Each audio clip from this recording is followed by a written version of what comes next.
kelompok 4, di sini kami akan membahas mengenai biaya tenaga kerja.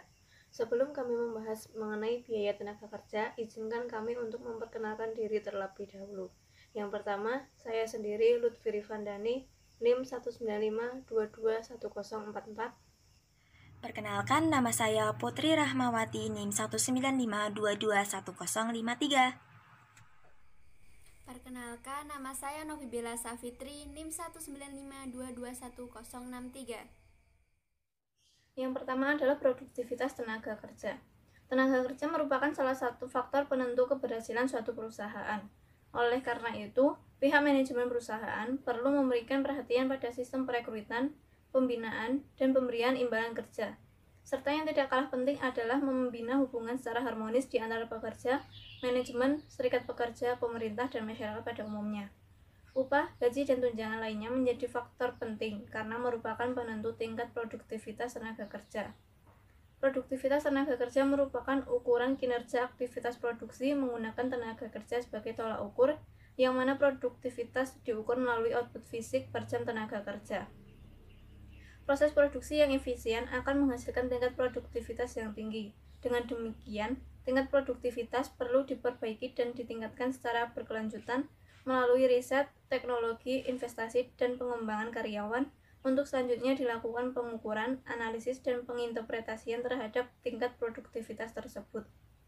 Pengukuran atas hasil aktual dengan standar kinerja yang mana seperti yang telah dijelaskan sebelumnya dengan menggunakan output fisik per jam tenaga kerja.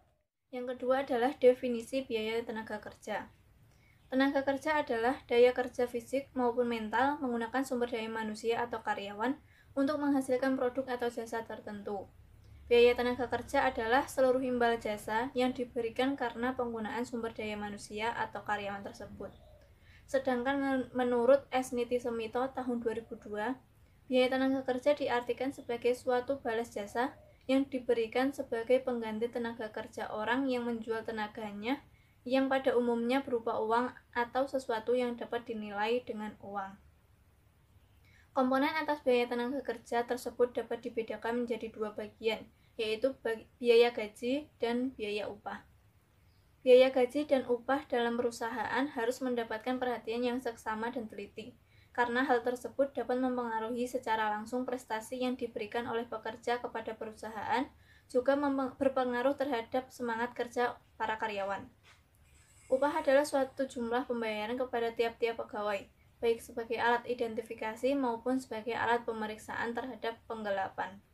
Gaji adalah jumlah keseluruhan yang ditetapkan sebagai pengganti jasa yang dikeluarkan oleh pekerja, sebab tanpa adanya tenaga kerja, bagaimana pabrik akan memulai usahanya dan menjalankan pekerjaannya, dan pekerja mendapatkan gaji sebagai balas jasa. Yang berikutnya yaitu klasifikasi biaya tenaga kerja. Dalam perusahaan manufaktur, penggolongan atau klasifikasi aktivitas tenaga kerja dapat dibagi menjadi 4, yang meliputi 1. Penggolongan menurut fungsi pokok dalam organisasi perusahaan. Menurut fungsi pokok dalam organisasi dalam perusahaan dibagi ke dalam 3 fungsi pokok, yaitu produksi, pemasaran, dan administrasi. Oleh karena itu, perlu ada penggolongan dan pembedaan antara tenaga kerja pabrik dan tenaga kerja non-pabrik. Dengan demikian, biaya tenaga kerja perusahaan manufaktur diklasifikasikan menjadi biaya tenaga kerja produksi, biaya tenaga kerja pemasaran, dan biaya tenaga kerja administrasi dan umum. Contoh dari masing-masing biaya tenaga kerja adalah sebagai berikut. Contoh biaya tenaga kerja produksi meliputi gaji karyawan, biaya kesejahteraan karyawan pabrik, upah lembur karyawan pabrik, upah mandor pabrik, dan gaji manajer pabrik. Contoh biaya tenaga kerja pemasaran meliputi upah karyawan pemasaran, biaya kesejahteraan karyawan pemasaran, biaya komisi pramuniaga. Contoh biaya tenaga kerja administrasi dan umum meliputi gaji karyawan bagian akuntansi, gaji karyawan bagian personalia, gaji karyawan bagian sekretariat, biaya kesejahteraan karyawan bagian akuntansi, personalia atau SDM, dan sekretariat. Berikutnya, penggolongan menurut aktivitas departemen-departemen dalam perusahaan. Berdasarkan kegiatan suatu departemen, tenaga kerja bisa dikelompokkan menjadi 2, yaitu yang pertama tenaga kerja departemen produksi, yang termasuk dalam tenaga kerja departemen produksi, misalnya seperti tenaga kerja departemen pengolahan, tenaga kerja Departemen Penelitian, dan tenaga kerja Departemen Penyempurnaan. Tenaga kerja Departemen Non-Produksi, yang termasuk dalam tenaga kerja Departemen Non-Produksi, misalnya seperti tenaga kerja Departemen Personalia, tenaga kerja Departemen Akuntansi, dan tenaga kerja Departemen IT. Penggolongan semacam ini dilakukan untuk lebih memudahkan pengendalian terhadap biaya tenaga kerja yang terjadi di setiap departemen yang dibentuk dalam perusahaan. Yang berikutnya penggolongan menurut jenis pekerjaannya. Di suatu perusahaan, tenaga kerja dapat digolongkan menurut sifat pekerjaannya. Misalnya, dalam suatu departemen produksi, tenaga kerja digolongkan sebagai berikut: operator, mandor, dan penyelia. Dengan demikian, biaya tenaga kerja juga digolongkan menjadi upah mandor, upah operator, dan upah penyelia. Penggolongan biaya tenaga kerja semacam ini digunakan sebagai dasar penetapan diferensiasi upah standar kerja. Yang terakhir yaitu penggolongan menurut hubungan dengan produk. Dalam hubungan dengan produk, tenaga kerja dibagi menjadi dua, yaitu tenaga kerja langsung dan tenaga kerja tidak langsung.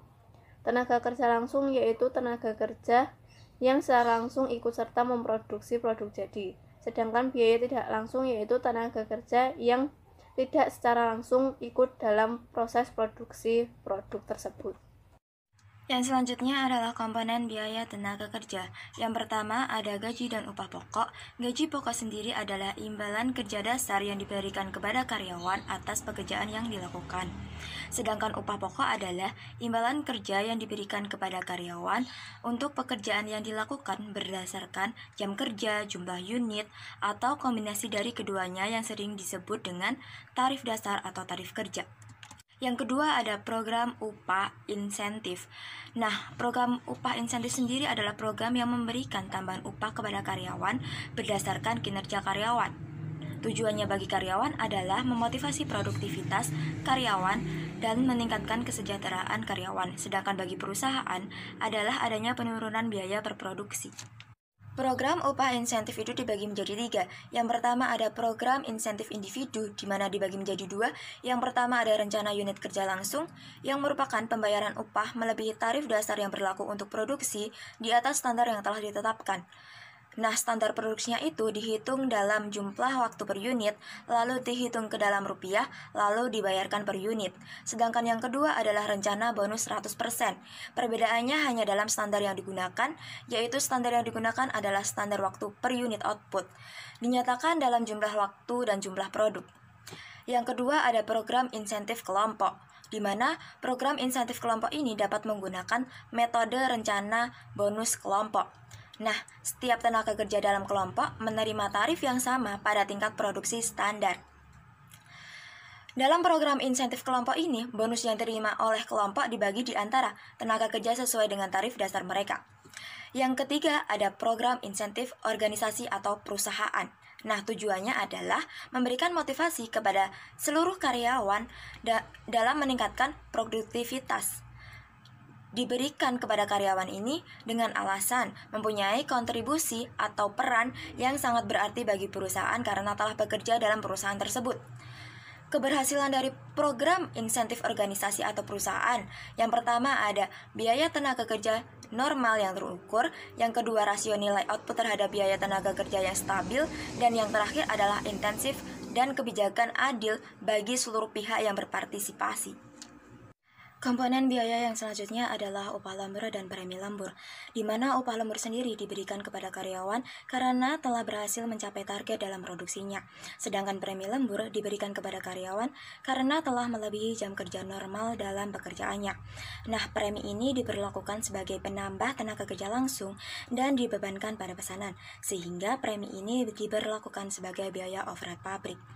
Yang selanjutnya ada program pensiun, yang merupakan imbalan yang diberikan kepada karyawan karena telah mencapai atau menyelesaikan masa kerjanya, yang terdiri dari uang pesangon, uang penghargaan masa kerja, uang penggantian hak, dan jaminan sosial tenaga kerja.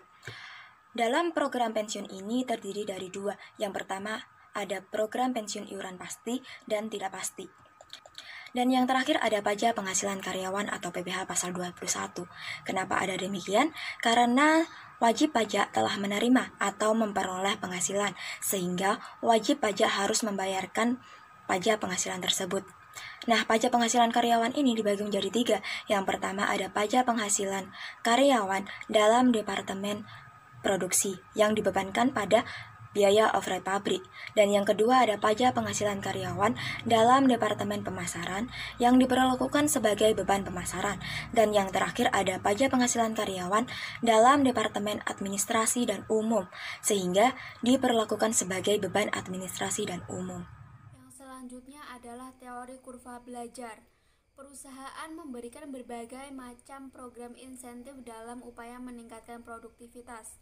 Program insentif yang diberikan berdasarkan standar waktu tetap dengan tujuan untuk memberikan motivasi kepada karyawan. Terkadang pemberian insentif dinilai tidak efektif ketika terdapat peningkatan kualitas tenaga kerja yang membuat karyawan dengan mudah mencapai standar waktu, sehingga standar waktu yang telah ditetapkan sebelumnya menjadi terlalu rendah. Permasalahan tersebut dapat diperbaiki dengan teori kurva belajar. Kurva belajar sendiri adalah teori yang menyatakan bahwa setiap kali jumlah unit kumulatif menjadi 2 kali lipat, maka rata-rata waktu kumulatif per unit berkurang sebesar persentase tertentu.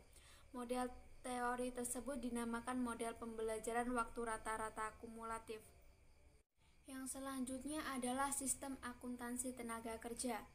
Sistem tenaga kerja melibatkan banyak departemen fungsional, diantaranya yakni yang pertama, departemen personalia.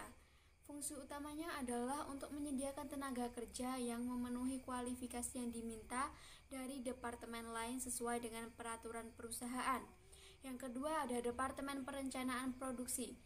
Fungsi utamanya adalah untuk menyusun jadwal produksi dan mengeluarkan perintah kepada departemen produksi untuk melakukan proses produksi sesuai dengan schedule yang telah ditetapkan.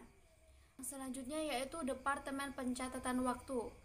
Di sini ada 2, yakni kartu absensi dan kartu jam kerja. Kartu absensi atau clock card ini digunakan untuk mencatat waktu kerja karyawan, mulai dari waktu masuk sampai waktu pulang.